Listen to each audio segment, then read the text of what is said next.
Good evening and welcome to our conversations on brain health for October. And today I think we have a topic that is going to spark a lot of interest from folks all over the place when we talk about Icometrix and Icobrain and how AI can advance MS care. So we have with us both Kathy and Becky Bart from Icometrix themselves. So we will be able to ask some really great questions directly from the experts on hand, as well as Dr. Augusto Miravalle from Rush University Medical Center.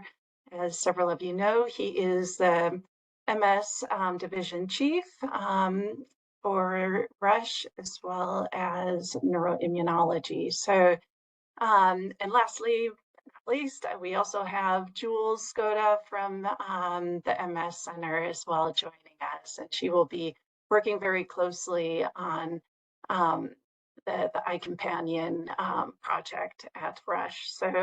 So nice to have everybody with us this evening. And I don't want to take up too much time because I know we have a great discussion. But before I turn it over to our panelists, folks, we do want to make sure that you go ahead and ask any questions that you have throughout the session. So you can type any questions that you have into the chat box, and we will most definitely allow time at the end to answer any of those questions that you have. So Dr. Miravalle, I think at this point I'm going to turn it over to you so you can bring up the presentation. Thank you, Kathy, and what a wonderful time. We've been looking forward to today for the last year. And as some of you may know, we've been working with Icometrix to be able to deploy this amazing program for our patients for over 12 months. And finally, the day came. And we are so excited at being able to offer this to our patients because truly it's going to allow us to advance patient care to the point of personalizing outcomes and being a step forward into that precision medicine that we all want in multiple sclerosis. And why do I say that? Well, as perhaps you all know, the care of MS patients up until recently has been very much driven by opinions based on clinical outcomes. And not to undermine the importance of clinical outcomes, that's very important. But I think we all understand that MS pathology occurs in individuals way before it reaches a threshold that then becomes clinically symptomatic. And that could be explained by, for example, lesions. We know that many lesions occur in the brain without causing symptoms. We know that markers of inflammation in the blood occur before months, sometimes before even they reach the threshold of causing a lesion. So we know that there is a lot of pathology that is in the background, that unless we have methods to capture that, we are incapable of truly understanding whether our patients are being controlled with disease-modifying therapies and whether their multiple sclerosis is being stable. So I think we are moving away from the dark ages of only looking at the clinical picture of multiple sclerosis and slowly starting a new chapter, which is using AI or artificial intelligence or other tools to help us be more sensitive, more nuanced, more sophisticated in the way we actually understand how our patients are doing. And before I jump into the slides, I want to perhaps present to you a case, and a case that may resonate with some of you, that a patient with multiple sclerosis is on a highly effective therapy. And despite not having any new lesions, any new relapses, that patient feels that over time, there has been some worsening in function, some progression, as we call it. And that progression is manifested by, let's say, decreased endurance to exercise, or increased fatigue, or decreased ability to walk. So that progression is something that we are unable to measure on clinical grounds. And perhaps it takes months for us to be able to notice on a physical examination that that right leg, it's a little bit weaker than when we measured 6 months ago. But by the time that disability accumulates, it's already late. So I think the importance of this is being able to have tools that will allow us to capture pathology in multiple sclerosis before it reaches the threshold of disability.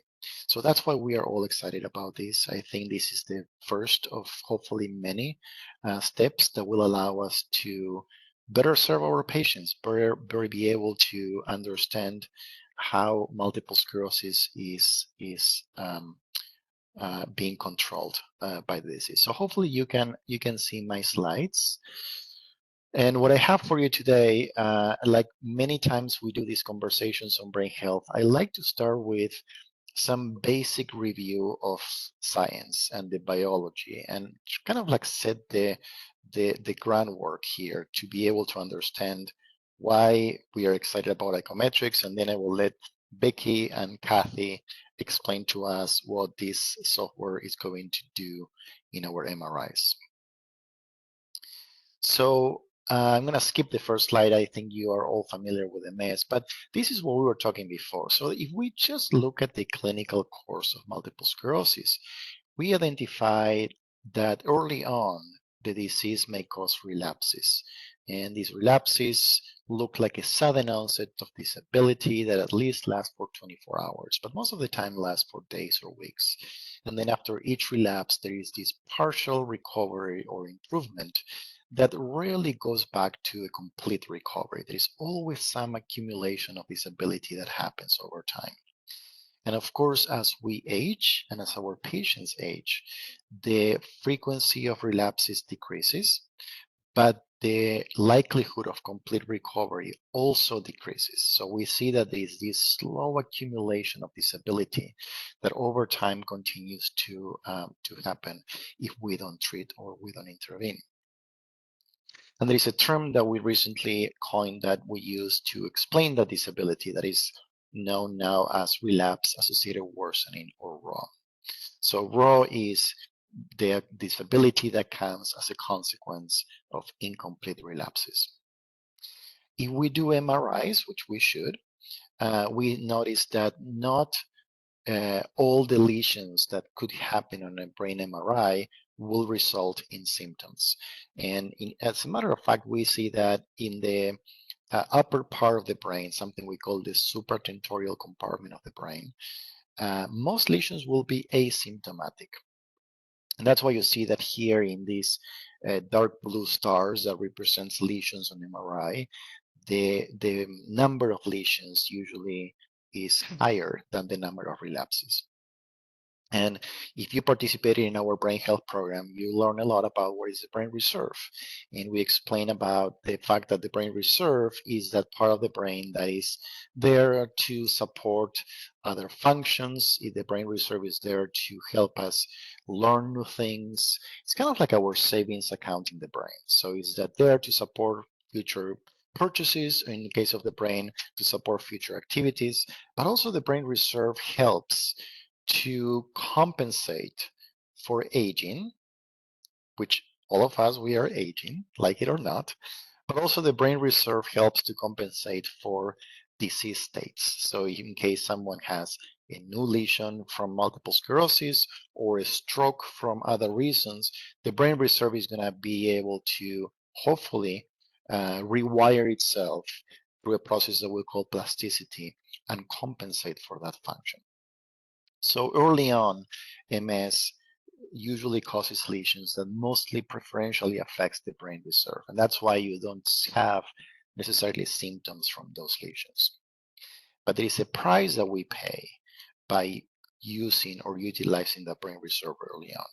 And that price usually is seen later on in life, which is what we call progression. So this progression is a consequence of two things. One is that utilization of brain reserve that happened early on, but also a consequence of another type of inflammation that we call chronic or smoldering inflammation. And unlike the acute inflammation that causes relapses and lesions, this chronic or smoldering inflammation is something that early on is hard to notice. Perhaps patients may complain about fatigue or maybe some cognitive dysfunction, like difficulty with concentration, with attention, and things that, again, the brain reserve is constantly trying to compensate for that. So early on becomes this very dynamic exercise between this progression in MS that is occurring and the brain reserve trying to compensate or mask for those symptoms. So it gets to a point over multiple years, usually a decade or two, when the two processes have simultaneously happened to the point that now the symptoms become clinically evident. And those two processes is the exhaustion of the brain reserve and the accumulation of progression that reaches certain thresholds that now the symptoms become chronic and evident. So there is a term that we use now that to explain that process, that is progression independent of relapse activity, also known as PIRA. So when you overlap the two processes, so the relapse-associated worsening coming from this acute inflammation early on, plus progression independent of relapse activity coming from this chronic or smaller inflammation, these two processes explain 100% of the disability that happens in a given patient with multiple sclerosis. So let's get a little bit more nuance here, because I know I have a very educated, sophisticated audience here. These are our patients that have been listening to these conversations on brain health every month, and I know that they're eager to learn more about. So I'm going to go a little bit deeper into what we just explained, now through the lenses of pathology.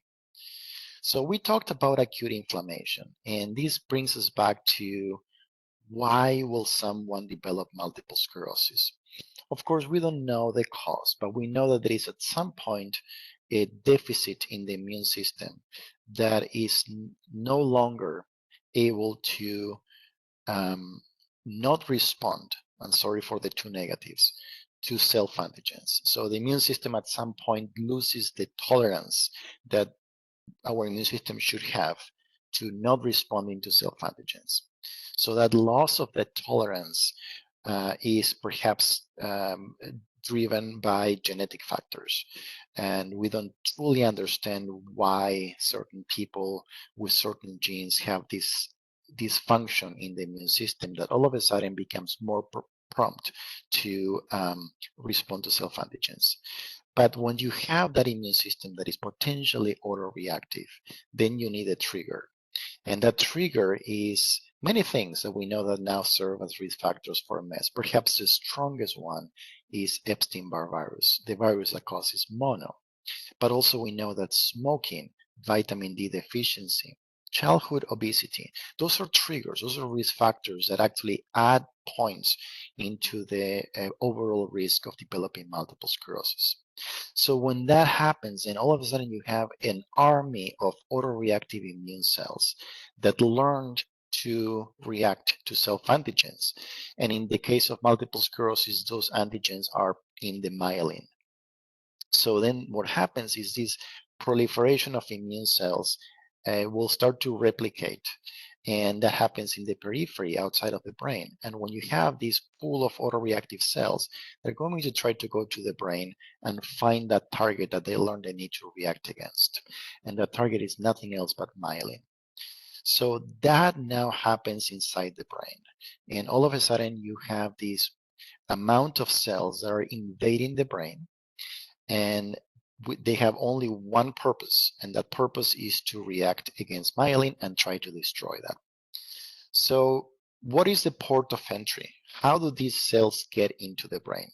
Well, they get around a vein, which is one of those blood vessels in the brain. And let me just put a pause here. This vein is very important, and understanding that the cells come around the vein is very important. Why is that? Because now there is a term that we use on radiology, on MRI, that is called the central vein sign. And now it's part of the diagnostic criteria for multiple sclerosis that was recently revised in 2023. And having a central vein sign means that there is inflammation around a vein. And unless we have specialized MRI techniques, it's very difficult to capture those lesions that present that central vein sign. So another reason to be excited about having Icometrix. So let's go back to the biology for a minute. So these cells go around the vein. And what they're going to do is they're going to demyelinate. They're going to find that myelin that is surrounding those axons, those wires in the brain, and destroy it.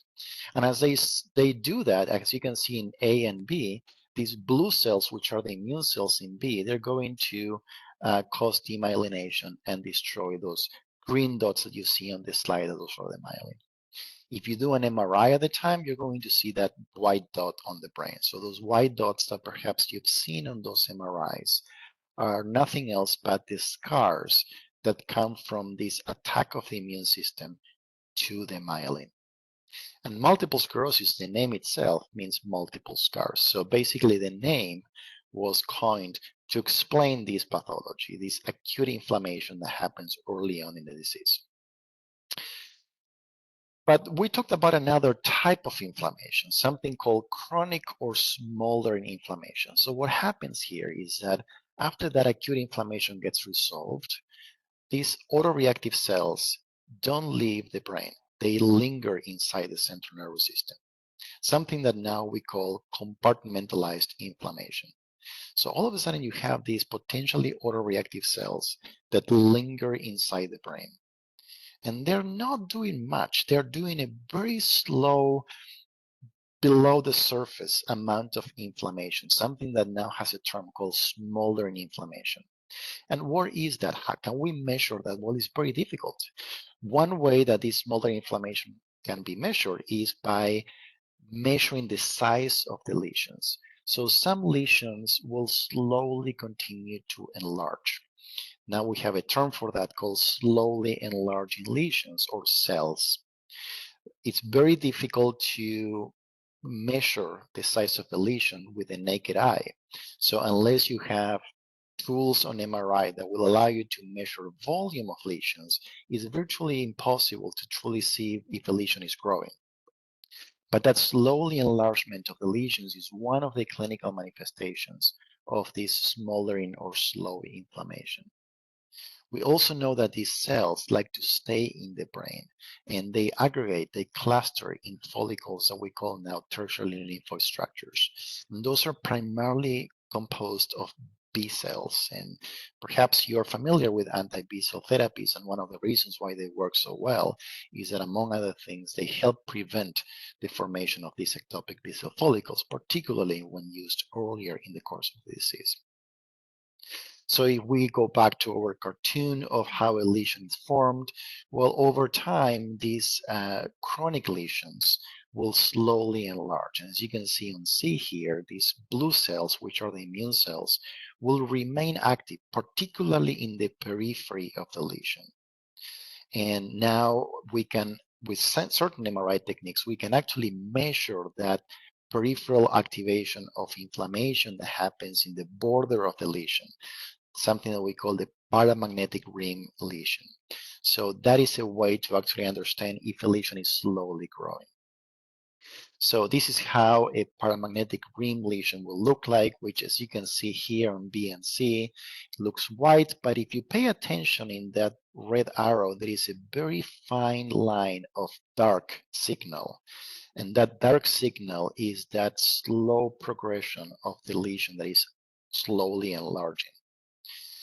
So, and if I mentioned before, those lesions that are slowly growing, as you can see with these tools, you can actually measure the acute lesion in yellow, and then in red, you can see that rim of enlargement that happens over time. So if you have a way to measure volume of lesion, not just the number, but the volume of lesions, you should be able to see if a lesion is growing or not. So these are the two terms that actually we kind of discuss these days. One is cells or slowly enlarging lesions, and the other one is pearls or paramagnetic rim lesions. So cells, we know that up to 90% of patients with multiple sclerosis, we have at least one cell, one slowly enlarging lesions. We know that the presence of these growing lesions will have a strong correlation with greater axonal damage, greater damage on the brain itself, and more likelihood of causing or being associated with atrophy. And we know that pearls, or these darker rim lesions that occur in some patients, are present in up to 20% of lesions that are new. We know that they can last up to 7 years, and half of those lesions will evolve into a slowly enlarging lesion. So this is pathology that now we are becoming more familiar with.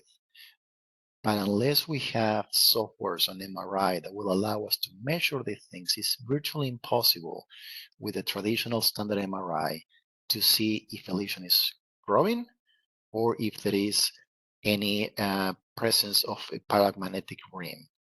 So I will probably pause here for a minute because I feel that I've been talking a lot, and I will allow for some questions from our wonderful audience. Dr. Miravalli, unfortunately, no questions have come through as of yet in the chat box. Um, I'm going to continue to keep an eye and I will definitely keep you posted. I believe Mark raised his hand. I saw it somewhere. Mark, do you think you can type your question unless we want to unmute you? So there is, in the meantime, there is a question from Roxanne asking, can you share how we know what type of lesions we have?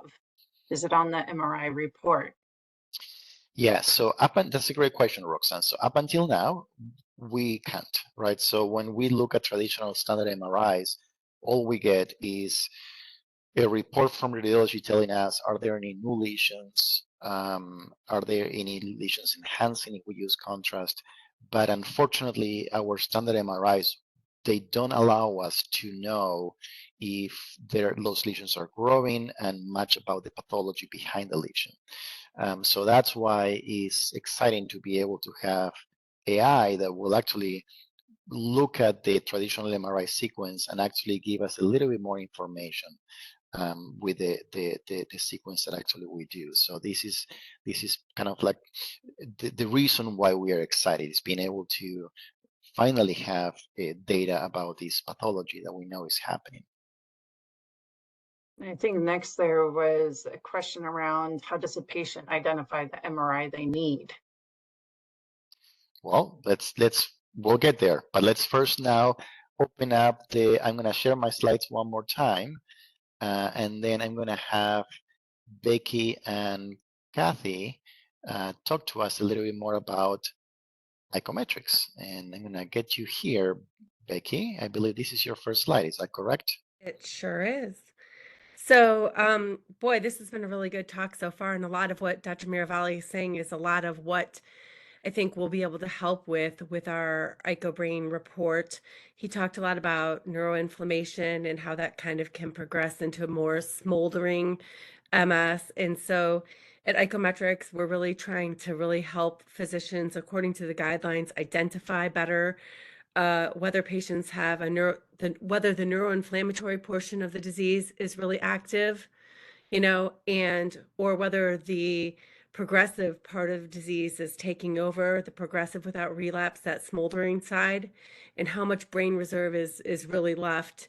So that's really how we've designed our report to really help move patients um, along this continuum and off of suboptimal treatments. So I think you can click to the next portion of this slide. It might help a little bit. Perfect. So on the left side is kind of where Dr. Miravalli began of our report. And the left side is really looking at the neuroinflammatory component of the report. And the right-hand side is looking more at the smoldering component, what brain reserve is left. So I first would like to say, if you see, because I know somebody asked about this in the chat, I kind of saw it, but if you look at the three images in the top part of the segment, you will see that there are lesions and they are showing you exactly where the locations of where these lesions are located in your brain currently, right? And radiologists and physicians can see them on each slice of the DICOMs. But you can see here that new lesions are in red, yellow, or that yellow-orange color are enlarging lesions, and stable lesions are in green. So kind of if you look at this report and you look at this brain just from a quick glance, Dr. Miravalli is going to be able to see that this patient actually may not be so controlled on the therapy that they're on, if they're even on one. So there are 8 new lesions for this patient. So our report is able to look at new lesions, enlarging lesions, and then kind of the total lesion load, which is very predictive in the future of kind of disability and disease burden there. So we also compare that to, in the graph below, kind of to a population of MS patients that are usually on naive therapy or on injectable treatments. And the reasoning for that is it's able to let you know, compared to other MS patients, your same age and disease duration, kind of where you fall on that inflammatory process. And you can see here that this person is in the 77th percentile for that. So pretty active brain. And then you look over onto the right-hand side. And on the right-hand side is that green little section over there where we're looking at measuring brain volume loss, and annualized volume change. And what you can see here is this patient is really in the 19th percentile for whole brain volume. So that is actually the brain reserve for this patient. The green part of the graph is showing, just kind of to put it in perspective here, how you can tell the 90 to 90th percentile. The green side is showing a healthy activity there of brain volume, so not a lot of loss. The orange area or the yellow area is looking at the 10th percentile, so 90 to 99th percent. And that is actually just kind of a warning zone. So you can see this patient has an X in black, that is their current time point, that is pretty much in that warning zone, something for your physician to look for. But there could be a large percentage of patients, or in this case, I believe it's 19% of patients who at that same age have that exact same brain volume. So it's not abnormal. The blue zone here is the 99th to 100th percentile. This area right here, the blue, is actually what we would consider to be pathological. So if we look on this report, what does that mean? If we look on this report, we can see down here when we're looking at white matter volume and white matter volume change, that this patient is actually progressing with brain volume loss at a faster rate than the normative population. So this is kind of putting in perspective where this patient's brain volume reserve is. Is it something, and this is for Dr. Miravalli, is this something that he should worry about? That's really something maybe he should just be watching in conjunction with disease activity. What is the neuroinflammatory component and what is the brain reserve that's left in this patient? And that's really what we're trying to show on this report. Both things that are very important in MS and in helping patients get on the most suboptimal therapy for themselves. So to put it in perspective, what we do is we take the regular MRI that you probably get maybe once a year, and we use the MRI to apply our artificial intelligence, and that's how we come up with this report. So in the past, the radiologist and your care team has only been able to look at the MRI, and as you heard Dr. Miravalli talk, it's not as informative as we would like it to be. So using artificial intelligence and deep learning, we're able to give the clinicians a lot of insight into, how you're doing on your care journey. Is the medication helping like we hope it would be? How does your brain reserve look? And so it's exciting to know that Dr. Miravalli's MS Center, and they are the first ones in the Chicagoland area to have this unique technology to help their patients. And we're super excited that they see the benefit. And also we're really excited that in the hopes that this will really help improve patient outcomes. Absolutely. Excellent. Thank you, Becky and Kathy, for the wonderful explanation. And I see a lot of questions, Kathy, so maybe you can start reading some of the questions in the chat box. Yeah, and I think one of the ones that came through earlier was, what if the lesions are in the spine and not, I mean, we're talking about the brain here. What about those individuals who have lesions in the spine? Yeah, that's a good question. Yeah, it's a very good question. I'm assuming that's to Dr. Miravalli. Yeah. But So absolutely. So we can see the lesions on the spine through traditional MRI. This software is very much sensitive for brain lesions. It does provide some feedback on the volume of the spine, particularly when we do an MRI of the brain, has some ability to visualize the upper part of the cervical core and gives us some sense of how the volume is. But most of this software is going to be primarily applied to the brain MRI.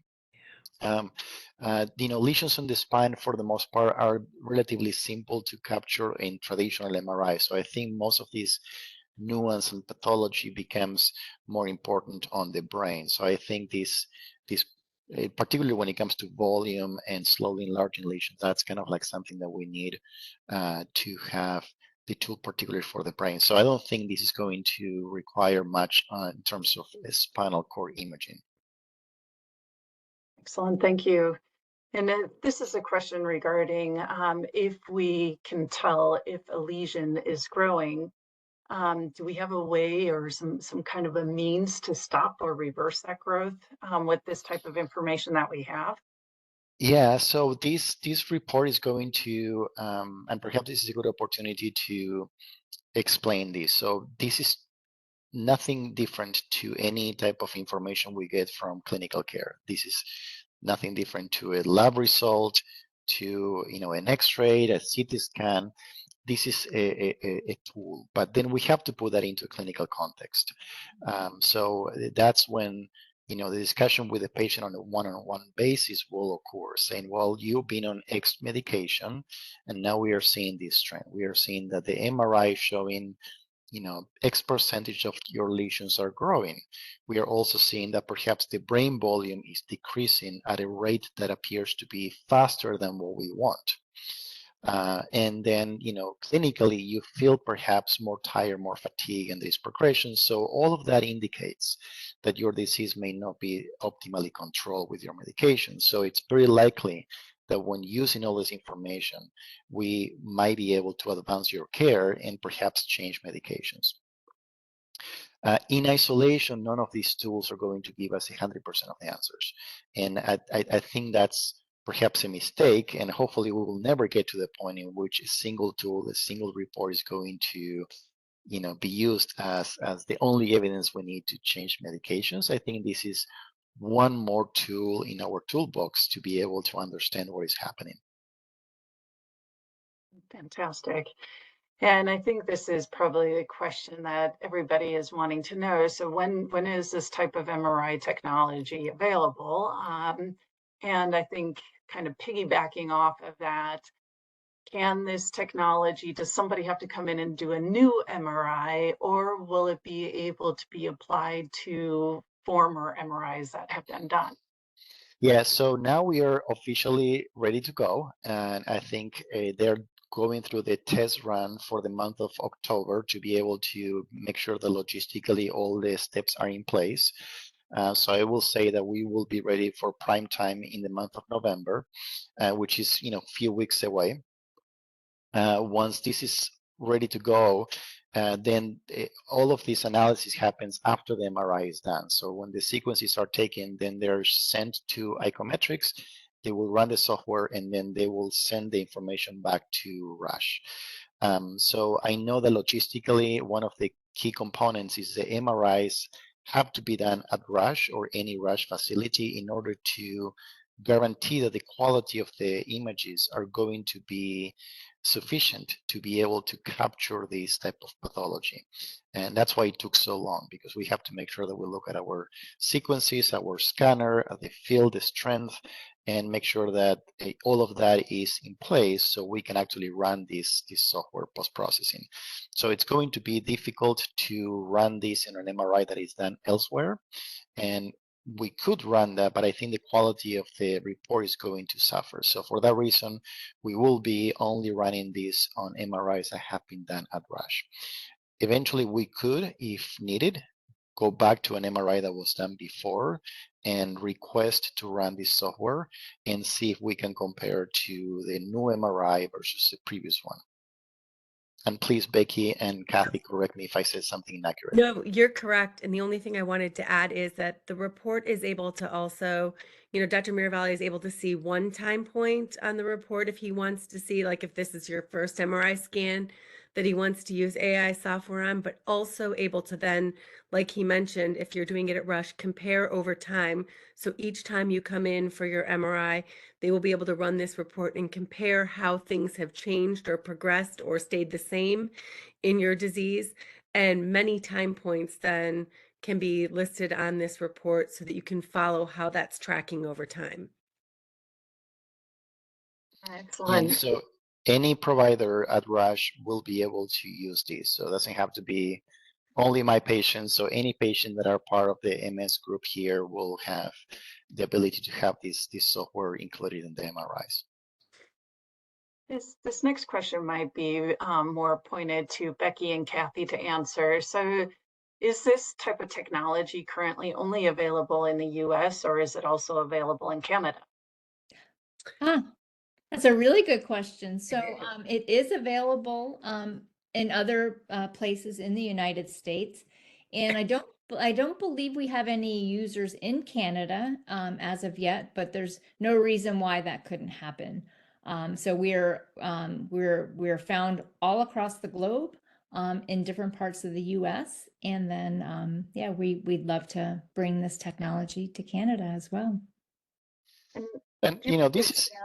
I'm sorry, no, what I was interrupt. going to say, even though this is relatively new in the clinical space, this technology has been utilized in clinical research for a long time. So we are familiar with these type of approaches. When you look at clinical trials that actually helped approve the medications that we are using now, they use a similar technology to measure these outcomes. So this is relatively new when it comes to being able to apply it to clinical care, but it's not a relatively new technique that we are familiar with the use in clinical research.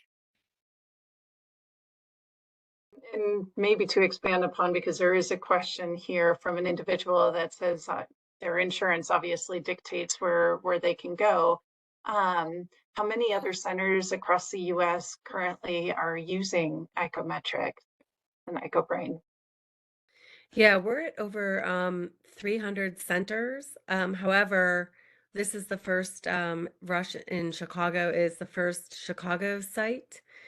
So we're really excited about that. Kind of like Kathy mentioned, the goal of our company is to bring relevant biomarkers that have been looked at in research into clinical practice to help physicians make decisions on patient care for you to improve that. So it's really our goal to do a bunch of research and develop these new biomarkers in conjunction with physicians and bring that capability, to the patients to help make change for the better.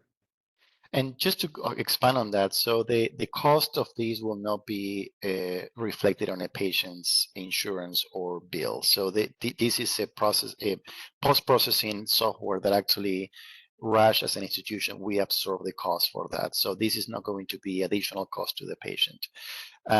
But for individuals who have difficulty accessing MRI, I know that Icometrix is working with MSAA to be able to have a free MRI program. And I don't know whether that's ready to go or in the process of, but being able to actually continue to support that wonderful free MRI program that MSAA has been doing for years.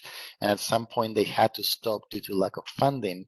I believe that with this new partnership, they're working on being able to offer not only a free MRI, but also an Icometrix report on those MRIs. Is that correct, Becky and Kathy? That is correct. So we're still rolling that out with the MSAA.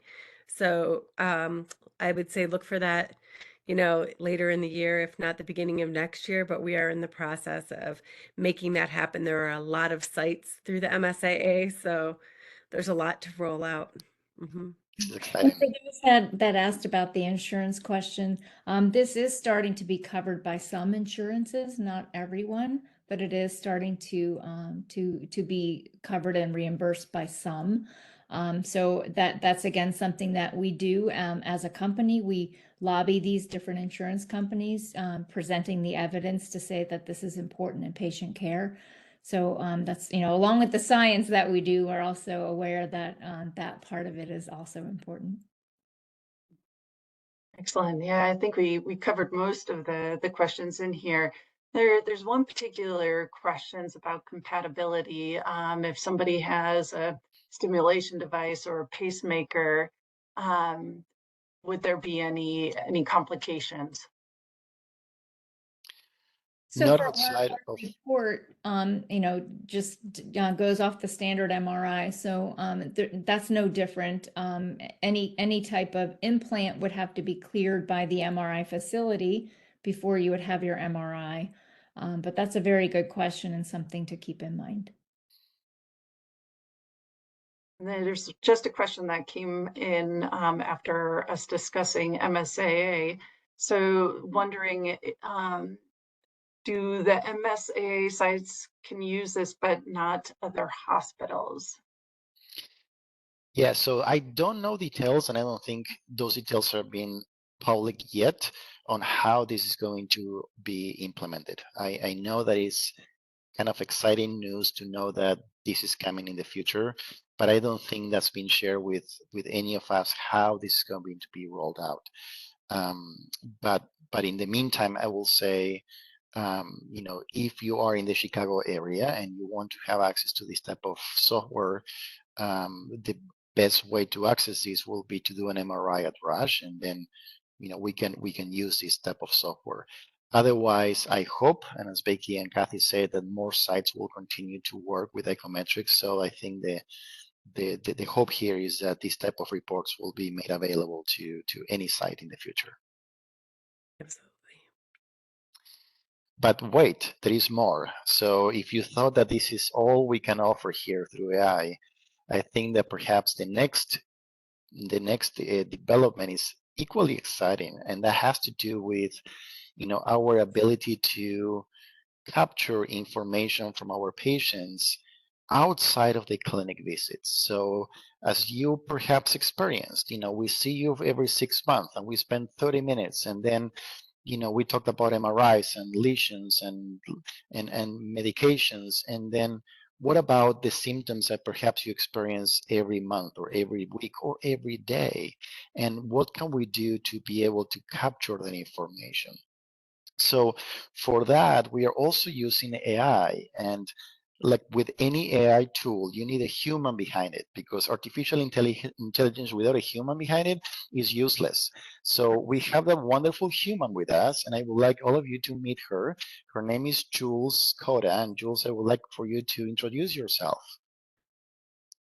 Sure, I'd love to. Again, my name is Jules, and I started at Rush or in June. Actually, I'm working very closely with Dr. Miravalli and the rest of our providers to do things with patients like get patient-reported outcomes. So some of you actually may have met me already this way, and I will be helping with the iCompanion app that we'll be talking about as well. Excellent. So Jules comes to us from Colorado, and she is our clinical research coordinator. So her role is to be in the clinic and meeting patients and capturing information as patients are seen, but also once we are able to offer this option with the app, communicate with patients so as they use the app, then that information is also being captured in our medical records. So with that, let me just share my screen one more time. And I'm going to have Becky and Kathy tells us what this app is looking like. Kathy, do you want to, or you want me to? I'm happy to. So, along with the great technology and the artificial intelligence we're using for the MRIs, we've also developed a patient app that is accessible either if you have an Apple phone or an Android. It's free to download. And what Dr. Miravalli and his peers are doing is asking patients at the right time to access this app. And what it does is you can think of it as maybe a little diary of sorts. So it has a place for you to put in your medication reminders. There's a questionnaire that will open up, and it'll ask you how you're feeling and are you having any new symptoms. And you just, just like any other app you might use on your phone, you'll enter those things. If you enter, say you're feeling more fatigued lately, once you answer the questions and put in your answers, there's even education that it'll tailor to the symptoms that you're feeling. But most importantly, it can capture how you're doing on your medication. Are you taking your medication on time? How, when your next appointment is, if there's anything you'd like your care team to know in between your last visit. Because as you may have good days and maybe not so good days, and there's no real place to really capture that other than just handwriting it on your calendar, perhaps. But this is a really great way to aggregate all of that information that you feel, all your symptoms and things that you'd like Dr. Miravalli to know or your care team to know. It's a good place to put everything. And then when you come in for your visit, this can be integrated into your medical record so that they can review everything that's happened, say, in the 3 months or 6 months since you've been in. And it can give a really great whole picture of what's been happening in your life, because it's easy to forget, right? 6 months is a long time. So we wanted a place where patients could capture all of that important information, your patient reported outcomes. There's education there for you. There's yoga moves in there. There's a lot of information that you can access just at home on the privacy of your own phone. And there's even some cognitive tests that you can take right again in the comfort of your own home where you're relaxed. And all of this information then is funneled into your medical record to be reviewed by the care team on your next visit. So we're super excited to have developed this app. We're happy that Rush is going to be able to use that, because I think there's a lot of information there that could potentially be missed in between visits. And I know Dr. Miravalli mentioned that early on in his talk. I think you can click again, Dr. Miravalli. Might be some more information that might come up. Yep. So here's an example of some of the cognitive tests, but here's again, it's like treatment reminders, there's educational information, your MRI can even be there. It's nice to show your friends and family sometimes the imaging that you've had. There's a lot of symptom management. So there's so much in this little tiny app on your own personal phone. So I'm sure Dr. Miravalli and his team and Jules will let you know how they'd like you to best use this, how often they'd like you to access it, if it's every 2 weeks or monthly. And so we think it's a great adjunct to the great care that you get, during your visit, but all of this can be captured in between. And there's an example of some of the cognitive tests that are right there in the app for you, so you can keep an eye on your own, how you're doing with those cognitive tests. And all that is really put together, as Kathy said here, in this HCP patient portal. So if you look down to the right, you'll see that all of that information that you entered into the patient app is then aggregated into this HC portal for Jules and Dr. Miravalli to get to see. And they can click on and see the entire picture, or they can click on specific areas or symptoms that you've been complaining of and see how they've progressed over time, and can see the notes that you wrote for them all kind of on one page. And part of the goal of that is to make your office visit with Dr. Miravalli more productive, so that you don't forget anything, because we all forget what happened 3 months, 6 months. I mean, I could not tell you what that was. So this is just a really nice way for you to be able to share that information with him, and for them to be able to see it in one view and really get a good idea of the whole picture of your disease. So from the MRI all the way to what's been happening with your disease and your daily life in between office visits. I'm going to jump into one of the questions that had come through in the chat box, and I think you pretty much answered this, but is this app even available just to the larger public, or is it going to be connected to a site that is partnering with Icometrix? Yes, so it's available to anyone, even right now today. Anyone can download it. It's free of charge. However, there will be some institutions will use it like Dr. Miravalli is, and the way that that information will be captured and be visible to them when it's time to sign up, you'll be sent a code for Dr. Miravalli's clinic specifically, Yeah. so that connects you to that physician care team. But yes, anybody can use the app. It's just if it's not connected with a clinic, that'll just be for your own personal use. It won't be part of your medical record. Thank you. And the way we are planning on rolling the app is we will first start with a small group of patients who agree to be part of a research project. So that way we can understand whether, how your experience is going with the app, whether you find it useful, whether we find it useful. So even though the app has been already validated and studied in different sites, we want to make sure that this is something that actually brings value to you and also brings value to us. So the way we're going to roll this at Rush is we will have a research study that patients will agree to participate. And then Jules is going to be the main coordinator for that study that is going to be communicating back and forth with patients saying, okay, so these are the expectations for the use of the app, and this is how we're going to be communicating in between your visits. And this is, for example, things like we don't expect you to use the app to communicate with the clinic, right? So this is not a mechanism to get your questions answered if you have questions about refills or any type of related to your care.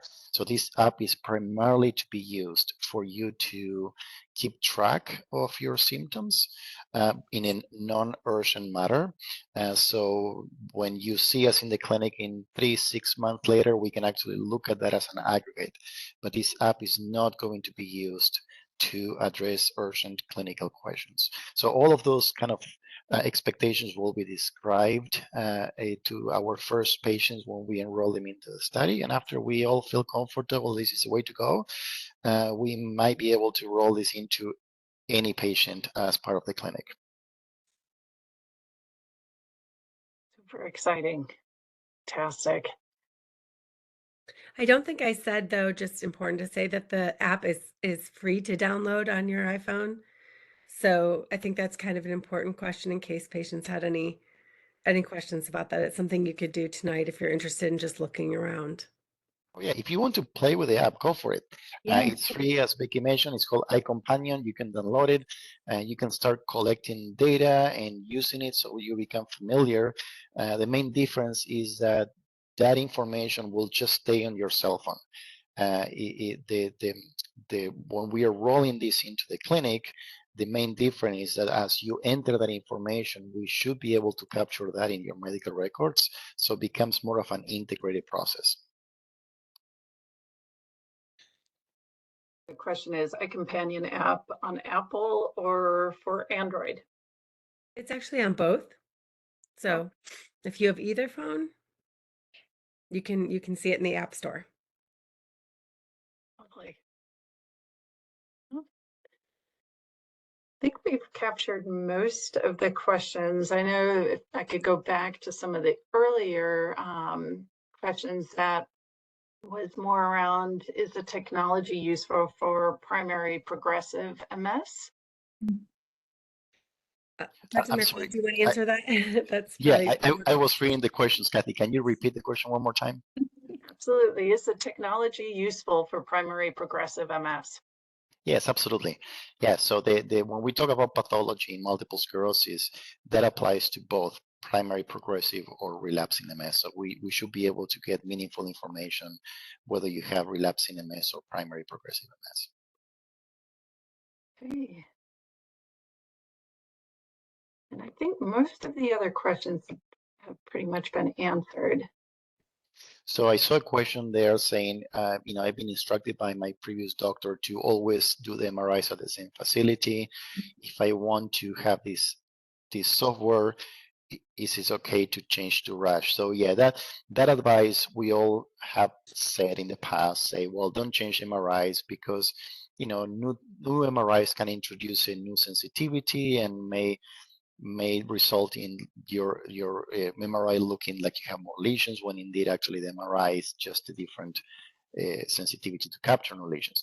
Having said that, now with this type of softwares, we kind of correct for all of that. So it's perfectly fine to change MRIs if that's what you want to do, to be able to access this type of reports, because as I mentioned before, with this type of technology, we should be able to actually identify whether lesions are new or not, depending on how this MRI looks. So I will say yes, particularly knowing that if your MRIs are done elsewhere, the quality of the scan and the images may not be sufficient to actually capture this type of information. And the question right below that, if somebody currently has an MRI order, I'm assuming somebody will reach out to them to schedule that they don't themselves have to actually Yeah, continuously so radio. yeah, and all of that is going to be handled by radiology. So I have to say for now, don't change your plans. I mean, I will say just do your MRI the way you want, and then we should be able to handle that. Um, on a case-to-case basis. I also want to ask for your patience because it's not going to be perfect. I mean, it's going to take some time for us to get it right.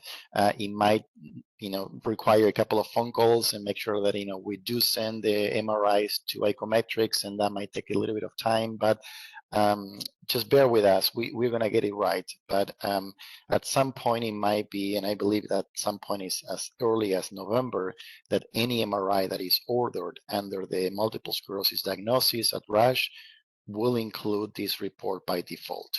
So how we handle the previous MRI might have to be done on a case-to-case basis. Augusto, Dr. Miravalli, if you could just state again, if somebody's been having their MRIs done somewhere outside of Rush for several years, should they, I'm assuming they might want to have access to this type of technology, making that switch at this point would be okay, or should they continue to get their MRIs where they have because of You know, that sensitivity and data? Yeah, it's a very personal, to be honest, a decision to make. I will say if you want to have access to this, yes, consider to change your MRI to Rush in the future, because that will be the easiest way to be able to access this type of information.